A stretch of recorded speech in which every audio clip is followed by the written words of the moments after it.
සුබ දවසක් ඔයාලා සියලු දෙනාටම.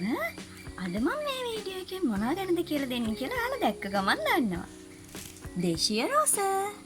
බලන්නකෝ ඔයාලා ගොඩාක් දෙනෙක් හොයන දේශීය රෝස පාට රෝස එක, මෙන්න මේ දම් පාට රෝස එක, බයිකලර් රෝස එක. මේ හැම එකක් ගැනම මෙම වීඩියෝ එකෙන් ඔයාලට අද මම කියලා දෙනවා. එහෙනම් අපි මුලින්ම බලමු හැමෝම හොයන රෝස පාට පොකුරු රෝස එක ගැන. මේ බලන්න. මේ තියෙන්නේ රෝස පාට පොකුරු රෝස එක. මේක ටිකක් වැල් ආකාරයට යන රෝස එකක්. මේ බලන්නකෝ. මේ ගහ දැක්කම ඔයාලට හොඳට පේනවා.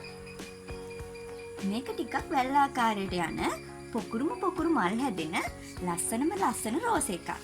මේක ටිකක් පඳුර වගේ හැදිලා මෙන්න මේ වගේ දිගට වැල් ආකාරයට හැදෙනවා.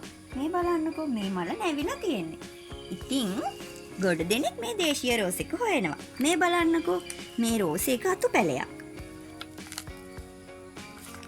දේශීය රෝස හොයාගන්න එකම එක විශේෂ ක්‍රමයක් තමයි මේ අතු පැල කරලා හිටවන එක. ගොඩක් ඉස්සර ගෙවල් වල මේ දේශීය රෝස එක තිබ්බා. දැන් ගොඩක් තැන්වල වඳ වෙලා ගිහිල්ලා. හැමෝම ආසාවෙන් හොයන රෝස එකක් තමයි මේ ලස්සන දේශීය රෝස එක. බලන්නකෝ ලස්සන තැඹිලි පාටකට හුරු රෝස පාටක් තමයි මෙන්න මේකේ තියෙන්නේ. බලන්නකෝ.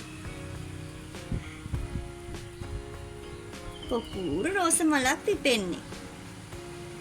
දඬු ටිකක් රතු පැහැයට හුරු පැහැයක් ගන්නවා. කොළවලත් මෙන්න මේ වගේ නාරටිය රතු පැහැයක් ගන්නවා. කොළ වටෙත් රතු පැහැයක් ගන්න නිසා ඔයාලට මේ රෝස පැලේ විශේෂයෙන්ම අඳුර ගන්න පුළුවන්. ඔන්න එහෙනම් මම මේ රෝස පැලේ අඳුර ගන්න විදියත් ඔයාලට කියලා දුන්නා. අපි ඊළඟට බලමු මේ වගේම තවත් ලස්සන දේශීය රෝස එකක්. මේ බලන්නකෝ. පොකුරු මල් පිපෙන මෙන්න මේ දේශීය රෝස එක තමයි ඊළඟට මම ඔයාලට අරගෙන ආවේ.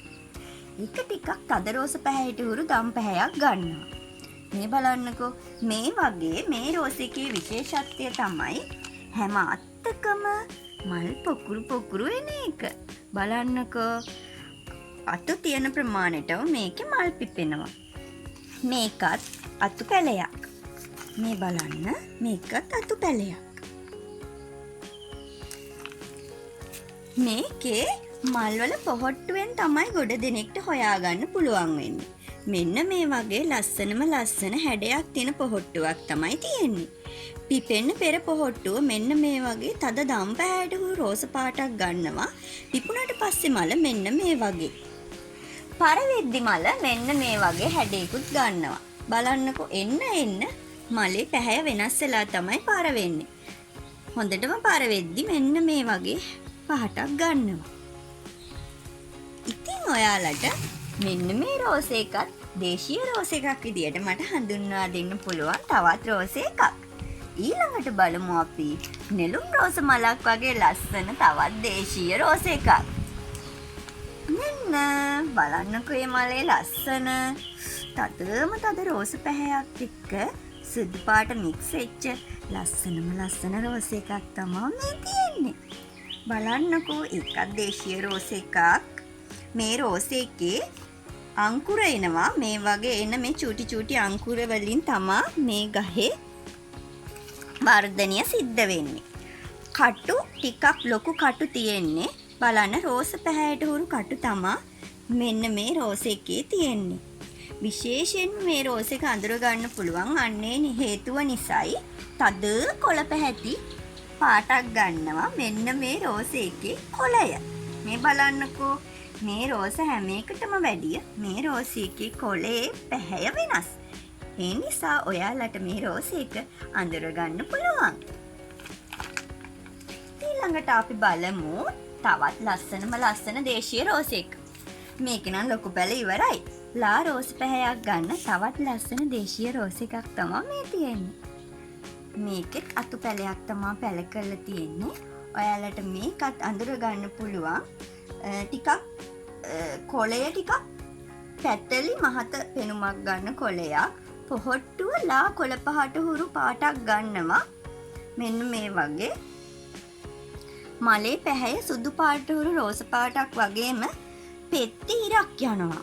මෙන්න මේ විදිහේ රෝස පාට, තද රෝස පාට ඉරක් යනවා පෙත්ති මැද්දේ. ඉතින් ඔයාලට මේ රෝස එකත් විශේෂයෙන්ම අඳුරගන්න පුළුවන් දේශීය රෝස වර්ගයක්. අපි ඊළඟට බලමු දේශීය බේබි රෝස ගැන. මේ මල් පුකුරු පුකුරු හැදෙන බයි කලර් දේශීය රෝස එකක්. මේකෙත් අතු පැල තමා පැල කරන්නේ. මේ බලන්න මේ මලේ හැඩය පැහැය වෙනස්. පිපෙද්දි එක පාටක්, පරවෙද්දි තව පාටක්. පිපෙද්දි පිපෙන්නේ ලා රෝස පාටට හුරු තැඹිලි පාටකට, පරවෙද්දි ඒක බයි කලර් වෙනවා. බලන්න මැද තැඹිලි පාට හුරු රෝස පාටක්, යට නිකන් තද තැඹිලි හුරු රතු පාටක් වෙලා තියෙනවා පොහොට්ටුව. මෙන්න බලන්න මම ඔයාලට පෙත්තක් කඩලා පෙන්නන්නම්. මෙන්න මේ පැහැය වෙලා තියෙනවා. මේකත් දේශීය බේබි රෝස ගණයට වැටෙන රෝස එකක්. මේක බේබි රෝසම නෙමෙයි, මේකේ මල ටිකක් ලොකුයි. බේබි රෝස මලට වැඩිය ලොකුයි. ඒ වුණාට මේක දේශීය බේබි රෝස ගණයට තමයි වැටෙන්නේ.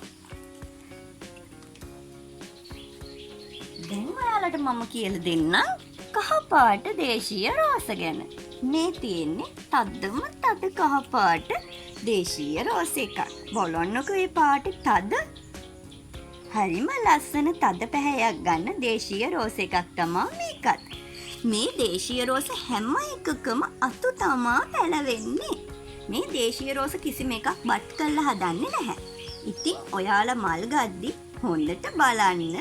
දේශීය රෝස අඳුරගන්න පුළුවන් ප්‍රධානම සාධකය තමයි අතු පැල කිරීම. මේ අතු ඔයාලට පැල කරගන්න පුළුවන්. ඊළඟ වීඩියෝ එකේදී අතු පැල කරන විදියත් මම ඔයාලට කියලා දෙන්නම්කෝ. තව වැරයිටි ගොඩාක් තියෙනවා. සුදු පාට දේශීය රෝස 3ක් තියෙනවා. අපි මුලින්ම බලමු හැමෝම හිම බෝල වගේ හොයන මෙන්න මේ සුදු පාට රෝස එක. මේක දේශීය රෝස එකක්. මේකේ මල රවුම් බෝලයක් වගේ හැඩයක් ගන්න නිසා තමයි හැමෝම හිම බෝල රෝස එක කියලා මේකට කියන්නේ. ඉතින් මේකත් අතු පැලයක්. මේ වගේ මල් පොකුරු පොකුරු හැදෙනවා. ගහට වැඩිය මල් පොකුර බරට හැදෙනවා. ඒ නිසා තමයි මේක විශේෂයෙන්ම හැමෝම ආස කරන රෝස එකක් බවට පත් වෙලා තියෙන්නේ. ඒ වගේම මීට වැඩිය චුට්ටක් ලොකු මෙන්න මේ සුදු පාට රෝස එකත් දේශීය රෝස එකක්. මේකේ තියෙන විශේෂයක් තමයි සුදු පාට මල් පිපිලා කොළ පාටට හුරු පැහැයක් අරගෙන පරවීම. මේක ගොඩක් මෙන්න මේ වගේ හැඟින් පොට්ටවල හදන දේශීය රෝස එකක්. මේක බටන් රෝස එකක් විදිහට සමහරු මගෙන් ඉල්ලනවා. නමුත් මේක බටන් රෝස එකක් නෙමෙයි. මේක දේශීය සුදු පාට රෝස එක. අපි බලමු ඊළඟට තියෙන රෝස එක. මේකේ නම් මල පර වෙලා ටිකක්. මේක මේ මම කලින් පෙන්නුව සුදු පාට රෝස දෙකටම වැඩිය ටිකක් ලොකු සුදු පාට මලක් පිපෙන ලස්සනම ලස්සන දේශීය රෝස එකක්. මේකෙත් නිකන් ස්ප්‍රේ රෝස එකට සමාන පොහොට්ටු තියෙන මෙන්න මේ වගේ ටික දවසක් පිපිලා තියෙන රෝස එකක්. මේකෙත් අතු පැල තමා තියෙන්නේ. විශේෂයෙන්ම ඔයාලට දේශීය රෝස අඳුරගන්න පුළුවන් ප්‍රධාන සාධකය තමයි අතු පැල කිරීම. බයි කලර් දේශීය රෝස ගැන ගොඩක් අය අහනවා නේද? එහෙනම් ඊළඟට බලමු බයි කලර් දේශීය රෝස ගැන. මේ තියෙන්නේ කහ පාට හුරු තැඹිලි පාට බයි කලර් දේශීය රෝස එක. මේ බලන්නකෝ. මේක මෙන්න මේ වගේ තද තැඹිලි පාට හුරු කහ පාටට පිපිලා මෙන්න මේ වගේ වෙනස් හැඩයක් වෙලා පර වෙලා යනවා. මෙතන දවස් කිහිපයකට කලින් පර වෙන්නේ කිට්ටු මලක්, තව ටික දවසක් තියෙන මලක්, අලුතෙන් පිපුණු මලක් කියන තුනම මේ අත්තේ තියෙනවා. ඉතින් ඔයාලට වෙනස වටහා ගන්න පුළුවන්. වෙනස් වෙවි පර වෙන රෝස එකක්. මේකත් අතු පැලයක්. මේ තියෙන්නේ ඒ වගේම මේ මලට වැඩිය ටිකක් ලොකු තැඹිලි පාටයි කහ පාටයි රෝස පාටයි තුනම තියෙන බයි කලර් රෝස එකක්. මේක නම් ඇත්තටම පරවෙන්න ගිහිල්ලා මගේ ගාව මම ෆොටෝ එකක් තිබ්බොත් ඔයාලට දාන්නම්. මේක ඉතින් ස්ටොක් එක ගොඩක් ඉවර වෙන නිසා මේ රෝස් එකේ පිපිච්ච මලක් මට හොයාගන්න අමාරුයි. අපි බලමු දම් පාට දේශීය රෝස් එක. මෙන්න ගොඩක් දෙනෙක් හොයන දම් පාට දේශීය රෝස් එක කියන්නේ මෙන්න මේකට. මේ බලන්නකෝ තද දම් පාට රෝස පැහැයක් තියෙන පොහොට්ටුව දම් පාටට පිපෙන දම් පාට දේශීය රෝස් එක තමයි මෙන්න මේක. ඒක අඳුර ගන්න ලේසි. මේ නටුව නිකන් තද දුඹුරු පාට රතු පැහැයක් ගන්නවා. කොලේ පාටත් රතු පාටයි. හොඳටම ඔයාලට අඳුර ගන්න පුළුවන් අන්න ඒ නිසා. ඔන්න එහෙනම් දම් පාට රෝස හොයද්දි ඔයාලා රැවටෙන්න එපා. ඔන්න මම ඔයාලට රහස කියලා දුන්නා. කටු රතු පාටයි, කඳ රතු පාටයි, කොළ රතු පාටයි, මල දම් පාටයි. ඒකෙන් තමයි මේ රෝස් එක අඳුරගන්නේ. හැබැයි කොළ රතු පාට දළු කොළ විතරයි. ලොකු වෙද්දි කොළ තද කොළ පාටක් වෙනවා. බලන්නකෝ මල මුලින්ම නිකන් ලා රෝස පාටුරු දම් පාටක්. ඊට පස්සේ තද දම් පාටුරු රෝස පාටක්. පිපෙද්දි දම් පාටුරු තද රෝස පාටුරු පාටක්. ඉතින් මේකත් අතු පැලයක්. ඔයාලට මේකත් මගෙන් මිලදී ගන්න පුළුවන්. අපි බලමු චොකලට් පාට. මම ඔයාලට ගෙනාවේ චොකලට් පාට රෝස එක. මේ බලන්නකෝ. මේ මල චොකලට් පාටයි. මේකත් දේශීය රෝස එකක්. කොලේ පැහැ නිකන් ගුරු පාටුරු පාටක් එක්ක යන කොළ පාටක් තියෙන්නේ. දණ්ඩත් නිකන් ගුරු පාටුරු රතු පාටක් තියෙන්නේ. ඉතින් මේ රෝස එකත් ඔයාලට අඳුර ගන්න පුළුවන් අන්න ඒක නිසා. ඊළඟට අපි බලමු තැඹිලි පාට. මේ තියෙන තැඹිලි පාට දේශීය රෝස එක. ඒක ටිකක් ලොකුවට හැදෙන රෝස ගහක්. අනිත් දේශීය රෝස වලට වැඩිය මේ ගහ ඉතා ඉක්මනින් වර්ධනය වෙනවා. ඔයාලට හොඳට තේරෙනවා මේ අනිත් රෝස පැලේ එක දැක්කහම මේක ටිකක් ලොකුවට හැදෙනවා කියලා. ඒ වගේම මේ රෝස මලේ මලක් ටිකක් ලොකුයි. මේ බලන්නකො ටිකක් ලොකු මලක් තියෙන්නේ. ලස්සන තැඹිලි පාටක් ගන්න පෙති ගොඩාක් තියෙන මලක් තමයි මේක. මේක ටිකක් පඳුරු වගේ හැදෙන රෝස ගහක්. අනිත් දේශීය රෝස වර්ග වලට වැඩිය මේ රෝස ගහේ පඳුරු හැදෙනවා. අතු ගොඩක් දානවා. වර්ධනය වේගයෙන් සිද්ධ වෙන ගහක්. ඒ වගේම තමයි දණ්ඩේ යට කොළ පාටයි උඩ රතු පාටයි. දළු කොළ පාට වුණත් ටිකක් කළු පාටට හුරු පාටක් යටට කොළවලට ගිහිල්ලා තද කොළ පාටක් වෙනවා. මෙන්න මේ වගේ තමයි ඒ රෝස ගහ. තව මෙතන දේශීය රෝස රතු පාට තියෙනවා. ඇත්තටම මගේ ස්ටොක් එකේ දැනට ඔයාලට පෙන්වන්න පැලයක් නැහැ. ඒ නිසා ඊළඟ වීඩියෝ එකේදී මම මේ පැලෙත් පෙන්වන්නම්. ගොඩාක් දේශීය රෝස වර්ග මෙතන ඔයාලට මම අද මේ වීඩියෝ එකෙන් කියලා දුන්නා.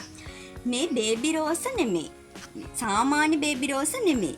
මේ දේශීය රෝස එක. මේකේ අතු පැල වෙන්නේ බේබි රෝසත් අතු පැල වුණාට මේක ටිකක් ලොකු ප්‍රභේදයක්. දේශීය රෝස ලොකු ප්‍රභේදයක්.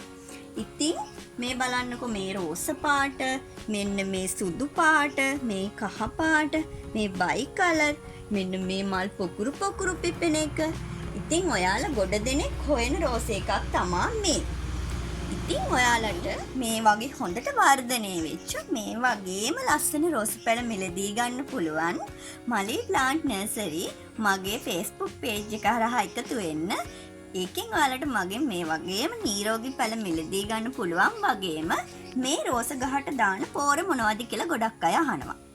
මම මේ රෝස වලට දාන්නේ ඔස්මොකොඩ් බැලන්ස් එකයි කියුබ් K පොහොර එකයි. ඔස්මොකොඩ් බැලන්ස් පොහොර එකෙන් ගහ වර්ධනය වීම, මේ වගේ ලස්සන කොළ හට ගැනීම.